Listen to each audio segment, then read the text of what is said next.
Chug your beer, then pound your chest because the Broforce squad is set to review Kong Skull Island. I'm Matt, and with me today is the mad scientist Brian Banner. Brian, say something funny. Okay, thank you. And our special guest, Aaron, who runs the cinessential.com. Aaron, welcome to the show. Hey, thanks for having me, guys. Hey, man, before we get right into it, guys, the cinessential.com is kick-ass website for anybody that's into really any type of movies. We just kind of do comic book movies. But, Aaron, kind of tell us a little more about it. I mean, you've been doing this project for a couple years now, but we're a huge fan of, like, the cinessential.com. Well, thanks for that. So, yeah, the Cine Essential is a little different than most movie review websites. We don't really do much of the movie of the week or reviews of new films. What we do is it's kind of like a movie of the week club where we highlight one film from really, we've kind of looked at a diverse number of different films, but we take one film and talk about it for the entire week. So we break it down with scene analysis, with cultural relevance pieces, with historical context pieces. We'll bring in another film to kind of have a review of how it connects with another film. So it's a little slower paced in terms of the content that we're putting out, but it's a lot of fun, and hopefully people enjoy it. Yeah, man, I really enjoyed, I checked out your Home Alone one you did kind of around Christmas. No Country for Old Men you did. The Departed, which I'm in the St. Pat's style right now, and that's a Boston movie you got to watch. But, yeah, man, a ton of good stuff on there, guys. Once again, it's cinessential.com, Cin spelled C-I-N, like cinema. Go out and check it out. So, Kong Skull Island, initial reactions. Spoilers, guys. Banner, your initial reaction going into the theater after you saw this movie. I loved it. You know me. If it keeps my entertainment, I'm going to like it. I don't want to say it's a guy's guy movie because it wasn't quite to that level, but it's definitely a guy's movie. I saw this with my wife, and she got a little sad because obviously King Kong kind of gets his ass kicked at some points, but it's a blow him up, shoot him up. There's a good story. We're running. It kind of reminded me a little bit of a Jurassic Park-esque, trying to escape from the island, and I loved it. I thought it was great. Aaron, what were your thoughts on it? I know that you kind of echoed my sentiment a little bit. Yeah, I mean, this is a big Hollywood blockbuster. It has a lot of the flaws that many blockbusters will have just because of the level of production. But if most blockbusters are like this, then this summer, then we're going to have a good summer, I think, especially compared to last summer. Yeah, this is a super ambitious movie. It is a big monster movie, and like you said, there's a lot of touches of Jurassic Park in there, but it also is kind of a Vietnam War movie in a lot of weird ways, and I think that's kind of how they approached it, which gives it a sort of unique flavor when it comes to a big summer monster blockbuster. 2017 has started out with a bang, man. We got Get Out was awesome. Logan was awesome. Now we got this, and I'm just gonna say this: Split earlier in the year. Split came out in January. If you like Jurassic World and you like Forrest Gump, whenever he goes to Vietnam, put those together, and this is kind of the movie for you. I love the soundtrack in this movie. So, of course, at the Broforce Squad, if it's a movie and we're grading it, we grade it over 5 criteria, and that, of course, is cast, story, best scene, effects on pulp culture, and rewatchability. So, Aaron, kick us off with cast. Well, even before you see this movie, you look at the cast, and it's kind of remarkable for a big Hollywood blockbuster. I guess Tom Hiddleston is basically the lead, though he's really in a lot of ways, like the least interesting character in the movie. He's just kind of a bland guy. But you got Sam Jackson as sort of villain, which he's always great at. Brie Larson coming off her Best Actress win is pretty good here. The best character in the movie, in my opinion, is by John C. Reilly, who's an actor that I love. He brings a lot of the comedic touches, but also most of the heart of the movie is with him. Like, if you're going to connect to this movie in any emotional sort of way, it's going to be through his character. And there's sort of a unique take on his character and what he presents to the movie. It has 2 actors from Straight Outta Compton in it, which is nice. Kind of cool. Corey Hawkins and Jason Mitchell. Very diverse cast, which is always good to see in big movies like this. So yeah, it's, grade A kind of cast here. Banner, top that. Yeah, and again, Gas is outstanding. How they can put this many big names, this many big personalities together and make it work is incredible. I thought Sam Jackson, this is his wheelhouse, where he's a good guy, he's a bad guy playing for the good guy team. And that is exactly where he belongs. This is the best. It's kind of like we talk about Tom Cruise. He's found his niche in those, Mission Impossible, thriller, War of the World kind of movies, action-packed. Sam Jackson has found his home in movies like this. He absolutely killed it. It's kind of that anti-hero kind of guy. And I also thought John Goodman, his career here in the last few years is really starting to have a nice little resurgence, and this is a nice little feather in his cap for that, getting us started off kind of on this trail of this new multiverse that we'll talk about here in a little while. But as far as the cast goes, again, everybody just did their part and did it very well. All right, story. Once again, guys, spoilers. Aaron, talk about the story in this film. Sure, yeah. So this is a movie that is sort of set in a sort of harsh reality, kind of in between World War II and Vietnam. We kind of pick up at the end of World War II, and then most of the main thrust of the story takes place basically the day the Vietnam War ends, at least the U.S. involvement in it. But we learn there's sort of this underground section of the government that is basically kind of tracking identity of monsters around the world, or at least that's kind of what they're looking for. So they find this island that's called Skull Island, which is sort of this mythical place, and they decide to do a charting mission there. And pretty quickly after they show up, they find that there's a giant ape that is protecting it.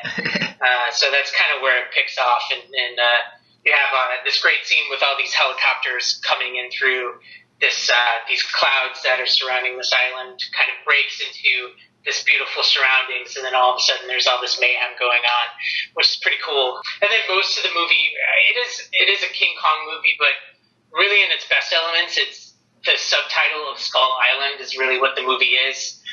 It's more about this group of characters that are stranded on this island trying to figure out how to get off, and really kind of taking in all of the natural and unnatural elements about what is going on around them. And then Kong is kind of the big guy that's in the center of it all. Banner, how'd you like the story? I'll kind of piggyback off that. I think you kind of hit the nail on the head. Like, yes, it's a King Kong movie, but I think in 5, 6, 8 years, we're going to go back and look at Kong Skull Island and go, wow, this is an origin story for these characters, not necessarily a King Kong movie. I thought they did a fantastic job of how quickly they brought all of our characters together and introduced everybody and got us to the island. I was a little afraid going in that when you have such a star-studded cast like this and so many big names, everybody wants their 5 minutes. And to actually get to the island, I thought it was going to take, half the movie. No, we were on the island like 15 minutes in. And we knew who everybody else was, and we knew why they were there, and we knew what the stakes were. I can't say enough about it. I loved it. And again, Sam Jackson, you figure out really quick that he's just this old grizzled war veteran that is never going to stop until they win, or what he thinks is winning. Yeah, this is a popcorn flick for sure. It's a summer movie in March.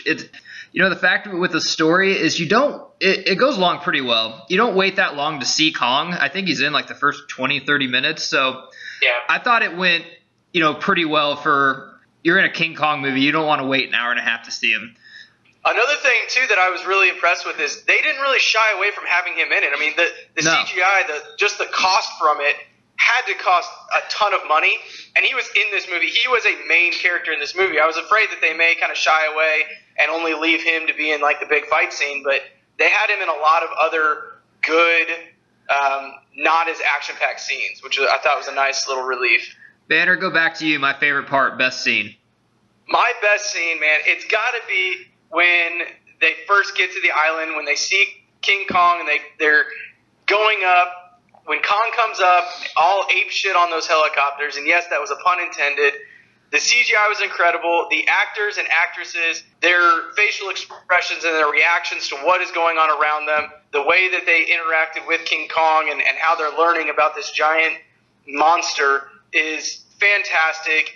He just goes crazy on these helicopters where he's biting them in half, and it shows that he's vulnerable, but yet he's still king of the mountain. And that was the best scene, hands down, to me. I mean, it wasn't quite how to start a movie off with a bang, but it was definitely, okay, we know exactly what we're going to get for the next hour and a half.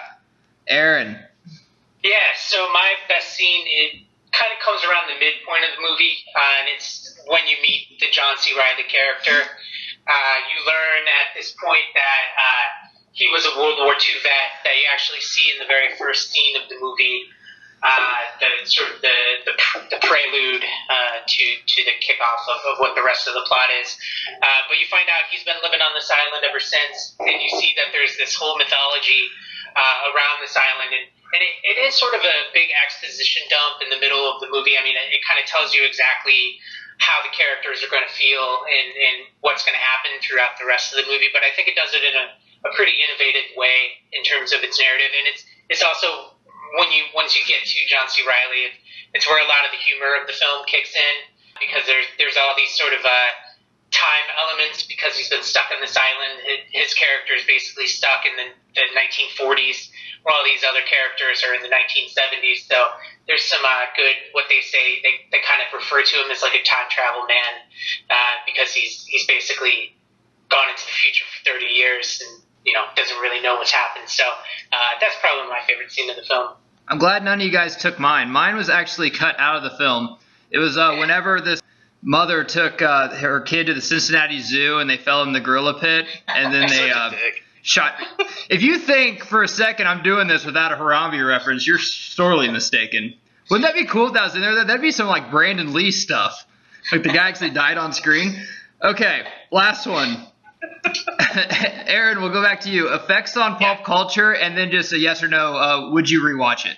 Well, I mean, if we're really going to get into the spoilers here, the post-credit screens, the post-credit scene of the film, the little stinger at the end, I think kind of tells you what at least they're going to try to go into, which is this whole new multiverse of all of these classic monsters, most of them from what we know as like the Godzilla universe. Mm-hmm.